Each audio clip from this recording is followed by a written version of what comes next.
काल रात्री 8 वाजता लाईट हाऊस नावाच्या एका ठिकाणावरून मला इंस्टावर मेसेज येते की आमच्याकडं पाण्याच्या टाक्यात मस्ती करायला पोरं पोरी कमी पड़ता है। फिर मैं मिशन को अंजाम देने के लिए रात को मिसो पर से 2 रथ बुक कर लेता हूं। रथाचा उद्घाटन आमचे सरसेनापती अंशुल जी यांच्या हस्ते केला जाते। हमारी सेना युद्धासाठी तैयार होती और फिर सारे लड़का लड़की को अलग अलग रथ में भर के ढोल वाजव के हमारा प्रवास चालू करते है। मग युद्धात आमचा विजय झाला पाहिजे म्हणून आमचे सेनापती लोक युद्धाची तयारी करू लागतात। याची तयारी एकदम आगळी वेगळीच होती।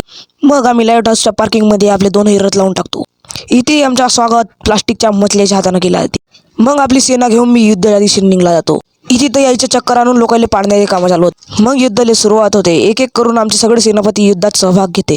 आम्हाला युद्धात हरवासाठी विरुद्ध पार्टीने एकदम कठोर षडयंत्र रचला होता। फाटलेल्या टायरा रथांमध्ये बसवून आखरी युद्ध आम्हीच जिंकला।